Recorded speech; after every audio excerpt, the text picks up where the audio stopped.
Buenas, buenas, ¿qué tal? Hoy vengo a hablar y a responder una pregunta que, como ustedes ya vieron en el título del video, me lleva carcomiendo el alma mucho tiempo. ¿Es el manga literatura? Eh, ¿Puede considerarse al manga o al cómic, en general voy a abordarlo, como literatura? ¿Y por qué? Les adelanto la respuesta, porque yo creo que sí, pero hay que tener mucho, mucho cuidado porque no todos los mangas son literarios, no todos los cómics son literarios. En fin, creo que sí, pero que hay que hacer unas precisiones y de eso vengo a hablar hoy. Bien, para abordar este tema, siempre hay que buscar qué es lo que se entiende desde un principio por literatura. Así que busqué un par de definiciones que se adaptan a lo que yo considero al mismo tiempo literatura. No voy a tomar lo que dicen autores, por ejemplo, del marxismo, que dicen que la literatura es un medio de propaganda para llevar a cabo la revolución, por ejemplo, que en serio eso dicen. Yo no estoy de acuerdo, no voy a repetirlo, no voy a estar de acuerdo con algo así. No voy a tomar la idea de los formalistas, del positivismo, no voy a abordar ninguna de esas. Voy a dar dos definiciones. Una que es muy básica, pero que más o menos se adapta a lo que yo entiendo por literatura, que es la de la Real Academia Española. Y la segunda que encontré en una enciclopedia que yo siempre consulto y que ya les voy a mostrar. A raíz de estas definiciones y de mi propia experiencia, voy a explicarles qué es lo que yo entiendo por literatura. Y después de haber dicho qué es lo que yo entiendo por literatura, podemos ver si el manga, si el cómic o incluso si otras cosas al estilo crónica periodística, columna de opinión y demás pueden entrar dentro de mi definición, que de hecho sí, lo harán, pero paso a paso. Bien, primero, la definición de la Real Academia Española. Muy simple. Arte de la expresión verbal. Eso es literatura en un principio. El arte de la expresión verbal. Tiene que ser un arte, tanto para mí como para la Real Academia, estoy de acuerdo en ese aspecto, tiene que ser un arte, es decir, tiene que tratar de transmitir algo, lo que sea, sentimientos, una crítica, mostrar algo, exaltar algo, lo que sea. No puede ser simplemente relleno, una cosa escrita basura y ya. Por eso cuando yo escribo por WhatsApp, hola, buenas tardes, ¿cómo están? Eso no es literatura. Por más de que esté escrito, no estoy transmitiendo nada, no estoy contando nada, no, es algo insípido. Así que tiene que ser ante todo un arte. Arte de expresión. Listo, ahí se complementa. Expresión, arte. Y después de esto está verbal. ¿Qué se entiende por verbal? Yo espero que la persona que escribió esto en la RAE entienda lo mismo que yo estoy a punto de decir. Y es que verbal es aquello que es expresado gracias al pensamiento humano. Nadie más puede hacerlo, ningún animal, ninguna planta, nadie más. Solo el ser humano es capaz de expresarse verbalmente gracias a ideas, con comparaciones, a contraposiciones y demás. Bueno, el punto. Lo verbal puede ser oral o puede ser escrito, ¿cierto? Entonces, el arte de la expresión verbal en este caso, para mí, debería ser en realidad el arte de la expresión escrita. Esa es la precisión que yo haría a esta definición. Pero bien, para profundizar, como ya mencioné, tengo una enciclopedia que siempre utilizo, es tema de la editorial ProLibros, en este caso es el tomo 4, yo tengo los 6 tomos y pues siempre la consulto. La definición que hay aquí es larga, pero solo voy a leer la primera parte, que es la que realmente me interesa. El resto de la definición está más como enfocada a lo que se entendía por literatura en la antigüedad, lo que se entendía por literatura en la Edad Media, cómo ha ido avanzando el concepto. Personalmente, este video y mi concepción de la literatura está basada en lo que se entiende ahora, en el siglo XX y lo que llevamos del XXI, lo que se entiende ahora de literatura. Así que bueno, dice, literatura es el arte que toma el lenguaje, yo diría la lengua, hay una pequeña diferencia, pero bueno, arte que toma el lenguaje como medio exclusivo de expresión y crea con él textos, es decir, debe estar escrito, que se rigen por una lógica propia, es decir, cada texto se rige por una lógica propia, ahí estoy muy de acuerdo.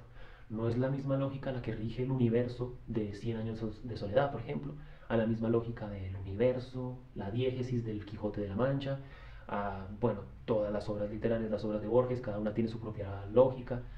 Entonces, bien, esta definición me parece que está cercana a la de la RAE, que la de la RAE es muy básica.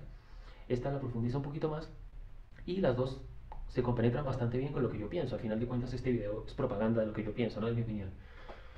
Entonces, esto me ayuda, estas definiciones me ayudan a hacer mi propaganda. Arte que toma el lenguaje como medio exclusivo de expresión, sí, claro, y crea con él textos. Es decir, tiene que estar escrito. No me vengan con que la literatura es oral y que la tradición de nuestras culturas indígenas. No, no, no. La literatura está escrita y punto. Si no está escrita, no es literatura. No me importa si se transfirió de manera oral entre generaciones. No, no, no. A mí muéstrame un texto y un autor. ¿Listo? Vamos. Un segundo punto o aspecto que me gustaría agregar a la definición que hemos visto de literatura es que hay una narración y una descripción. Siempre hay estas dos particularidades en toda obra literaria. A veces puede haber también narración y descripción en cosas como el arte pictórico, en el cine, bueno, en las tiras cómicas, sí, también puede haberlo, pero en este caso me parece que es una de las características primordiales de toda obra literaria. Tiene que haber narración y descripción. A veces hay más narración que descripción, sí, a veces hay más descripción que narración también. Cada autor mira cómo lo hace y cada lector decide qué le gusta más. Si le gusta más una obra que principalmente narra cosas y de vez en cuando describe cómo es el personaje, describe cómo es el entorno, bueno, pues está bien. O hay obras que describen mucho, mucho, a detalle cada cosa, describen muchísimo el entorno, los personajes, sus pensamientos y todo. Y la narración es más bien poca, ocurren pocas cosas dentro de la obra literaria. Las dos son válidas, personalmente me gusta más la que narra cosas, pero las dos son válidas, cada autor decide cómo hacerlo. Esto que les estoy diciendo de narración y descripción no me lo inventé yo, es de Cortázar, cuando él hizo una conferencia sobre el cuento. Yo leí su conferencia, me agrada mucho lo que dice Cortázar en ese texto. A mí Cortázar como escritor no me gusta, pero como persona que reflexiona sobre literatura me agrada bastante. Y esa idea de narración-descripción yo se la compro completamente, se la compro y yo estoy ahí detrás de esa idea totalmente. Voy a mostrar algunos ejemplos de literatura y de por qué estos pueden ser bastante narrativos, a veces algunos bastante descriptivos o algunos en su justa medida. Por ejemplo, iniciemos con La isla del tesoro de Robert Louis Stevenson, que es un texto maravilloso para todas las edades, chicos, adolescentes, grandes, lo que sea. El punto es que inicia así el capítulo 1. Vamos a ver si en este fragmento se cumplen todos los requisitos que acabo de mencionar hace un momento sobre la literatura. El texto está en primera persona y por eso inicia así. Capítulo 1.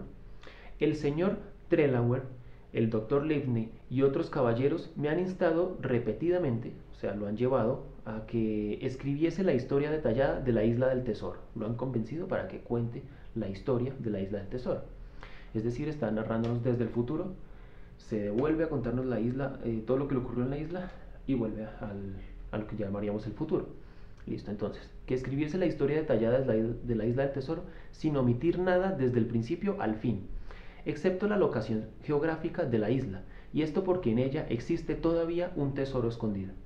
Bien, hasta el momento esto ha sido principalmente narrativo.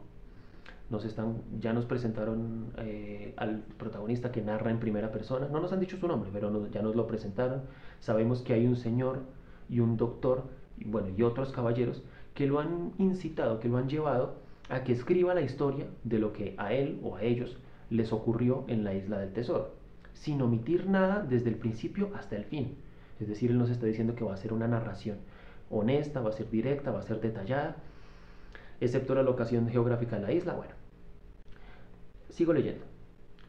Tomo, pues, la pluma en el año de 1700 algo, y retrocedo hasta la época en que mi padre era el posadero de el almirante Benbow, o sea, era el posadero, era el dueño de una posada, de una especie de hotel bar. Y aquel viejo marino de tez bronceada y gran cicatriz vino a alojarse en nuestro techo. Entonces parece que alguien llegó a alojarse en ese lugar donde trabajaba el padre del protagonista. Este primer párrafo de la novela es completamente narrativo. No se nos ha descrito nada, no se nos describió cómo es el señor Trelawny, cómo es el doctor Livesey, o cómo se pronuncie, no se describió cómo son los otros caballeros, no se describió cómo es la posada, no se describió al protagonista, nada. El único momento un poquito descriptivo es cuando dicen, la época en que mi padre era el posadero, o sea, el dueño del lugar, que se llamaba Almirante Benbow, y aquel viejo marino, cuando dice viejo, ahí ya lo está describiendo un poco, un viejo marino de tez bronceada, era un señor de piel bronceada, y gran cicatriz, no sé dónde, pero gran cicatriz, vino a alojarse bajo nuestro techo. Solo en ese momento hay un poquito de descripción hacia un personaje que, bueno, los que leemos el libro sabemos que ese personaje va a ser importante. El siguiente párrafo dice, Como si fuese ayer, recuerdo cuando llegó a la puerta de la posada, seguido de su baúl que alguien llevaba en una carretilla. Y aquí se viene algo completamente descriptivo. Era un hombre alto, fuerte, moreno, como una nuez, con su coleta aquinatrada, traía sobre las hombreras de su poco limpia chaqueta azul, sus manos callosas y llenas de cicatrices lucían unas uñas negruzcas y quebradas. Bueno, y ahí sigue porque describe mucho al personaje. Nada más en este fragmentito acabamos de ver cómo la literatura es narrativa y descriptiva al mismo tiempo. En la misma hoja es narrativa y descriptiva. Algunos autores inician describiendo el lugar y sus personajes y después ahí sí narran. En este caso vimos un poquito la narración, después sí hay descripción, después más narración, descripción y así todo el tiempo en este libro. Y en casi que toda la literatura es así. Así que, bueno, primer momento. ¿Y por qué hago esto? Porque ¿cómo les parece que el manga es exactamente igual? Es también así, es pura narración y pura descripción. Entonces, ahí es cuando yo digo, el manga puede ser literatura. Lo que pasa es que el manga es más descriptivo porque como estamos a punto de ver, tiene más dibujos, tiene más imágenes. No es necesario que nos describan a los personajes porque literalmente estamos viendo su dibujo, sabemos cómo son. Entonces, bueno, en el manga la descripción abunda y además es más fácil porque está con dibujos. Entonces, claro, ahí uno encuentra muchas facilidades para imaginarse la obra, para imaginarse los personajes. En este caso, el libro que estoy mostrando tiene ilustraciones. Así que, bueno, en este momento no sabemos, pero se van a ir a un barco los personajes. Sabemos cómo es el barco, cómo llegan al barco. El barco no está en la orilla, el barco está avanzado en el mar y llegan a él gracias a botes. ¿Qué más? Bueno, este es el personaje de la gran cicatriz y que llega al lugar con un baúl. Este es el joven protagonista que lo conoce. Este es un momento en el que hay una batalla y así. La literatura no está alejada de las imágenes. En este caso, imágenes literalmente las estamos viendo. Ahorita les hablo de las imágenes más bien que nos creamos en la mente al momento de leer. Pero ya voy para eso. Primero veamos ejemplos del manga. Para hablar de manga voy a mostrar los únicos dos que tengo en físico, el de One Piece que es mío y el de Oshinoko que me lo prestaron, y vamos a ver por qué también puede ser literatura un manga. Y es que, bueno, sin decir las cosas obvias, y es que está en un formato físico, está en un lenguaje específico y demás, tan pronto lo abrimos, tenemos la misma experiencia que con la Isla del Tesoro. Tenemos una pequeña presentación aquí del título del libro. Nos dicen cómo se llama el volumen, mucho texto, mucha presentación, nos cuentan la historia. Aquí hay pura descripción y narración. Narración aquí porque nos cuentan que esta es una historia que transcurre en la gran era pirata, que los tesoros y que pero después hay descripción porque nos muestran literalmente cómo son los personajes. Aquí podemos ver que hay un personaje con un sombrero, que es un tipo que es blanco, que tiene una cicatriz en el ojo, se viste de manera bastante sencilla. Aquí sus otros personajes que aparecerán y que serán importantes en este tomo específico. Entonces, pues nada, ese era solo un ejemplo para comparar. Segundo ejemplo, el manga de Oshinoko. Inicia con una pequeña presentación del autor o autora, no sé qué sea. Una contraportada, los capítulos, pero están en japonés. Inician con una pequeña presentación. Esta historia es un trabajo de ficción. Nos presentan creo que es un estadio, la gente está gritando, está emocionada, y un anuncio. O tal vez este mundo en su mayoría es ficción. Es decir, este manga inicia con una crítica, con una apuesta poética sobre si la vida es real, si la vida es ficción, si la vida es, no sé, si es verdadera o si en realidad la vida es una mentira. Por eso, creo que hay puntos en común entre literatura y manga. Pero voy a profundizar. Bien, si la literatura es un arte de expresión escrita, ¿hay alguna diferencia en lo que acabamos de ver entre una novela y entre un manga? Yo diría que no. Ambos son arte. Son expresión de un ser humano que quiere contar una historia con un trasfondo, con un universo propio donde transcurren las cosas. Tiene personajes, tiene narración, tiene descripción. Yo creo que hasta el momento todo se cumple. Ahora, voy a dar mi definición de literatura. Ya vimos lo que decía la RAE, lo que decía este libro. eh, nos apoyamos un poquito en Cortázar, pero les voy a contar qué es lo que yo siempre he entendido por literatura y ya es muy difícil de que me quiten de esta postura que tengo. Para mí la literatura es una narración, como ya hemos visto. Una narración, hasta ahí vamos tranquilos. Narración artística, tiene que ser artística.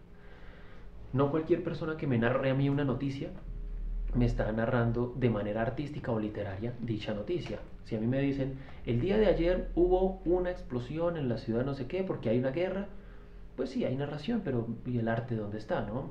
No hay gran trasfondo. Si alguien quiere transmitir una noticia de manera literaria, tendría que utilizar metáforas, palabras más elaboradas, más poéticas, tendría que diseñar mucho más la noticia.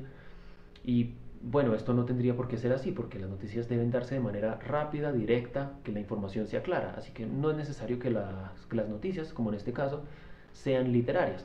Solo lo menciono por el ejemplo.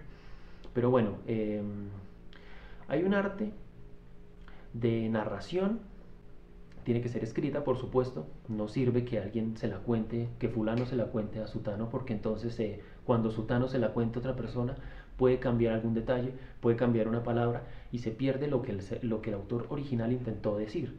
Por eso tiene que estar escrita, tiene que ser ahí plasmada para que nadie la pueda remover. Por eso es tan importante que la literatura siempre deba ser escrita, siempre. Eh, la literatura entonces es una narración artística escrita que está atada a una lengua. Bueno, esto es obvio, la persona que escribe desde su lengua materna o desde la lengua que sea que quiera hacerlo, casi siempre es la materna, eh, pues se expresa porque conoce ese lenguaje, porque es capaz de crear metáforas, de crear similitudes con su propia lengua, ¿no? Los grandes escritores siempre han sido grandes conocedores de su propia lengua. Eh, no es extraño ver que los lingüistas, los hombres que más han leído, que más conocen de su idioma, son los que mejor pueden desarrollarse en ella. Es algo pues bastante obvio. Así que narración artística escrita atada a una lengua, asimismo está atada a un contexto, el contexto de esa persona que está escribiendo, las cosas que él ha vivido, que ha experimentado, lo que él ha leído, lo que le ha marcado, lo que le interesa contar, es importante también, es decir, hace parte de su cultura. Eh, Todo lo que llamaríamos el Dasein de Martin Heidegger, para los que hayan leído Ser y Tiempo, bueno, pues todo eso permea y es muy importante en la creación literaria.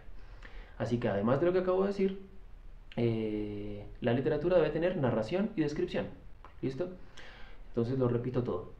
Literatura, narración artística escrita, atada a una lengua, a un contexto y a una cultura que tiene narración y tiene descripción. Todo lo que yo acabo de decir aplica, por supuesto, para cuentos, para literatura, para poesía, para dramaturgia, pero también para manga y para cómic. No hay nada que nos impida considerar que cómics y mangas estén dentro de lo que yo acabo de definir como literatura.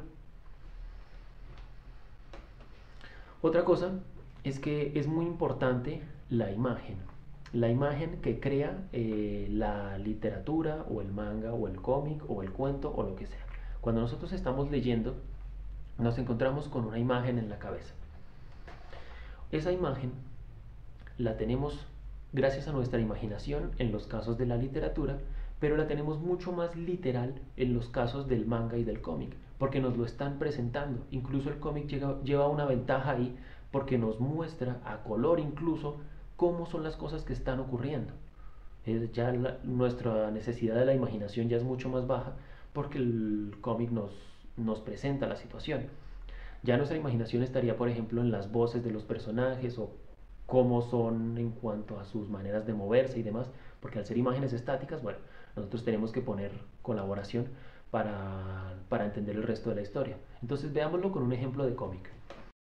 Yo tengo varios cómics, en este caso voy a mostrar este que es un cómic español que se llama Anvil y que es una especie de precuela de una película. Entonces aquí se narra la historia de cómo llegó la civilización a convertirse en lo que nos presentan en esa película.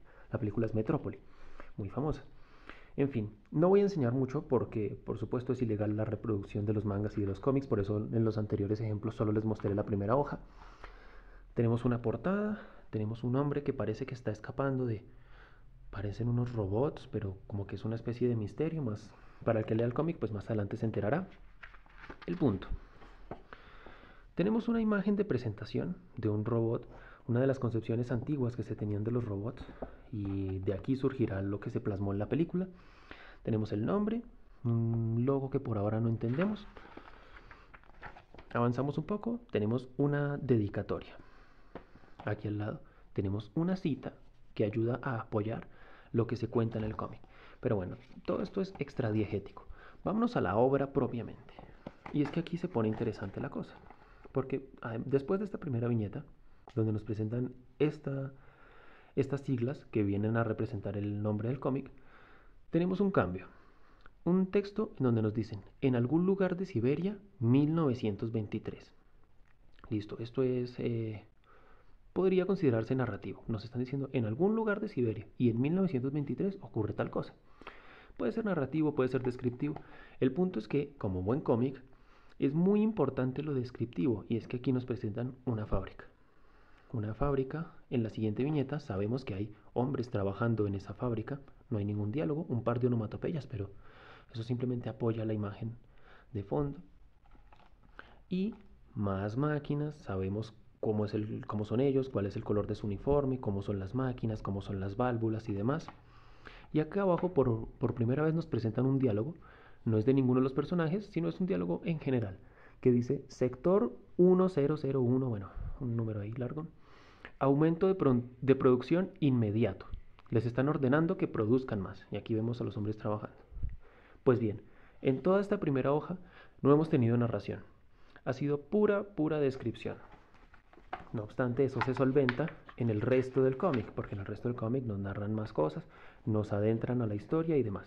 Entonces aquí vimos descripción bastante detallada. No hizo falta que un narrador nos contara, esta historia transcurre en una fábrica donde hay hombres trabajando. No hace falta. Literal nos lo presentan, la descripción es clarísima, a color, nos la muestran en la cara y no tenemos que poner ningún tipo de esfuerzo, y eso hace que las cosas pues rindan. Es más rápido leer un cómic que leer una novela, porque pues esto va mucho más directo al grano en cuanto a descripción. Con el mundo de la literatura, los mangas y los cómics, esto ya entra a la preferencia de cada quien. Si usted disfruta de las imágenes y de las presentaciones de los mangas y de los cómics, para que usted no tenga que hacer mucho esfuerzo a la hora de imaginar personajes, imaginar las locaciones y demás, pues léalos y disfrute, perfecto. Si usted es más de literatura pues clásica, que simplemente está escrita y que no tiene ninguna ilustración, ni siquiera como vimos ahorita con la Isla del Tesoro, sino que usted quiere un libro que solo narre y ya, bueno, pues también lo puede buscar. Yo creo que están aquí las diferentes posibilidades y cada quien decide qué le gusta más. Por ejemplo, aquí tengo el Quijote, que no tiene ninguna ilustración, no tiene ni siquiera imagen de portada, nada. Es algo que está demasiado abierto a la imaginación de la persona. A mí, pues yo sé que el Quijote es una figura muy famosa y ya he visto ilustraciones, he visto películas, series animadas y demás. Pero si yo fuera un ser humano que nunca ha tenido contacto con nada, y lo único que conoce es este libro, el Quijote que a mí me muestran aquí es algo que yo solo me puedo imaginar. No se parecería, al menos no mucho, a lo que la gente entiende por el Quijote, este hombre que es flaco, que tiene su sombrero, que tiene el cabello blanco, que anda en un caballo bastante pobre y flaco, etcétera. Sería diferente, sería una imagen que solo existe dentro de mi cabeza. No necesito que nadie me la dibuje, ni que me la describan, ni que alguien en cine contrate a un actor que más o menos se parezca a un viejo loco. No, nada. Es pura imaginación, puramente. Y en este caso pues hablo del Quijote, pero puede ocurrir con cualquier otro libro, con cualquier otro personaje. Por ejemplo, tengo aquí un fragmento del capítulo 33 de la primera parte, con unos personajes que casi nadie conoce, solo los que hayan leído el libro, que son los protagonistas de la novela del curioso impertinente, ¿sí? Dentro del Quijote hay una mini novela. El protagonista y su mejor amigo son los curiosos impertinentes, digámoslo así. La novela, solo voy a leer un pequeñito fragmento, inicia así. La novela del curioso impertinente. En Florencia, ciudad rica y famosa de Italia, en la provincia que llaman Toscana, vivían Anselmo y Lotario, dos caballeros ricos y principales, y tan amigos, que por excelencia y antonomasia de todos los que los conocían, los dos amigos eran llamados. Listo, hasta ahí. Tenemos descripción, tenemos narración, tenemos arte.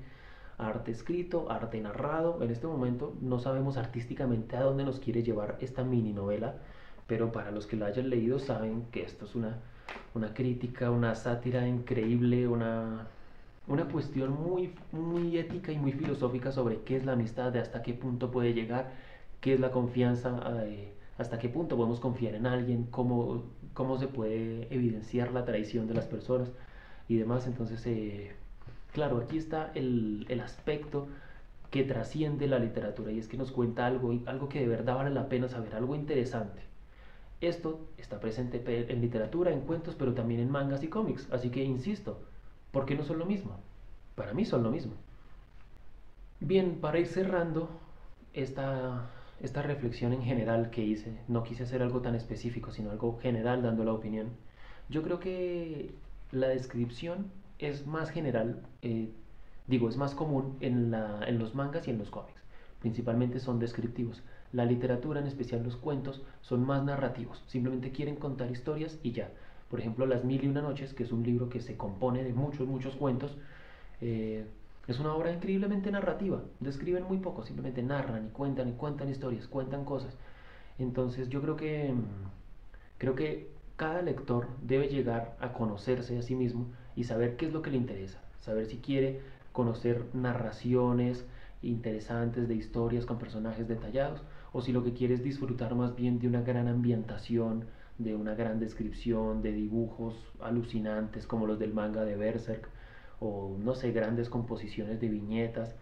Yo creo que cada persona debe identificar qué es lo que le interesa, o si le interesan las dos directamente.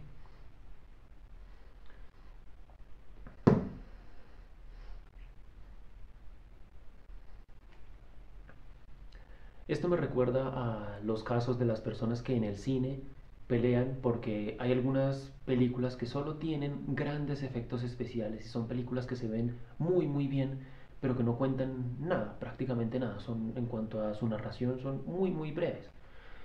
Hay otros que dicen, no, yo prefiero que no haya grandes efectos, que no haya grandes escenarios, pero que la historia que me cuenten sí valga la pena, que sea interesante, que me marque. O los que buscan un punto medio entre ambas.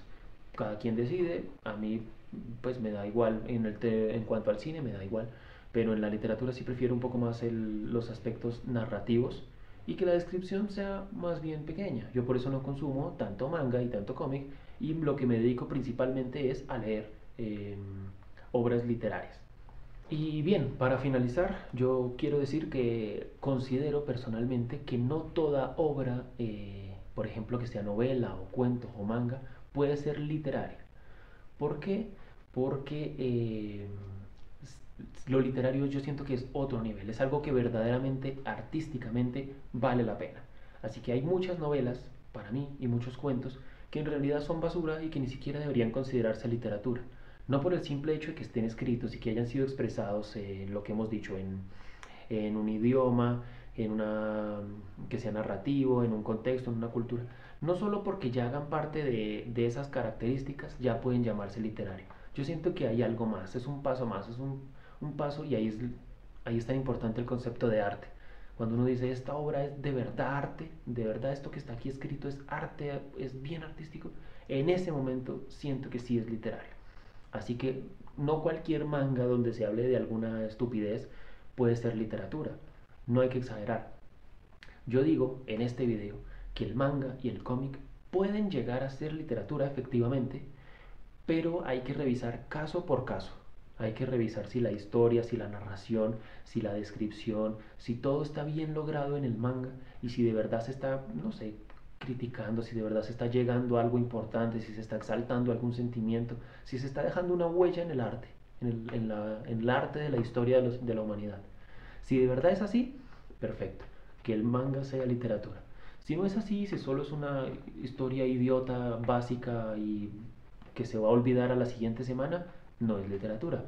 Cosa que también pasa con novelas que son relleno, que simplemente salen y dentro de un mes ya nadie se acuerda de ellas. Una novela que dentro de un año nadie la va a recordar. Es la gran diferencia con los clásicos. Los clásicos se van a recordar toda la vida porque son los textos que han marcado a la humanidad. Así que no cualquier novela es literaria, no cualquier cuento es literatura, no cualquier poema, no cualquier crónica, no cualquier arte escrito puede llegar a considerarse de verdad una obra literaria que sea buena. Así que esto sería todo por hoy y por eso desde un principio no les quise responder la pregunta de manera tan directa y tan simple. ¿El manga es literatura? Puede llegar a serlo, claro que sí. ¿Si vale la pena? Sí. Así que hay obras que hay que analizar, hay que estudiar, pero en general yo creo que el manga y el cómic y las nuevas versiones que surjan de esto pueden considerarse literatura. Lo que pasa es que hay que ir al caso específico y concreto, leerlos, analizarlos y descubrir si son literatura o no. Y ese es un proceso que lleva tiempo y no cualquiera lo hace. Nadie tiene el tiempo para leerse todos los mangas del mundo y decir, ah, no, sí, estos sí son artísticos, definitivamente métanlos en el grupo de lo que es literario. Nadie tiene el tiempo de leer todos los libros, todos los autores, todos los poemas y decir cuáles son literarios y cuáles no. Entonces, ¿qué es más fácil? Crear géneros. Simplemente decir, lo que sea novela, sí, es literatura. Lo que sea, no sé, periodismo, no es literatura. Lo que sea filosofía, no es literatura. Lo que sea cuento, sí, eso sí es literatura. Y así, la gente crea géneros porque así es más fácil agruparlo. Pero al agruparlo, hay muchas cositas que uno debería decir, no, esto no debería estar aquí adentro y esto tampoco. Pero nadie se pone esa tarea. Es inhumanamente imposible. Es humanamente imposible, quise decir. Humanamente imposible que alguien lea todo, considere todo, lo critique todo y sepa qué es lo que pertenece a la totalidad de lo que consideramos literatura.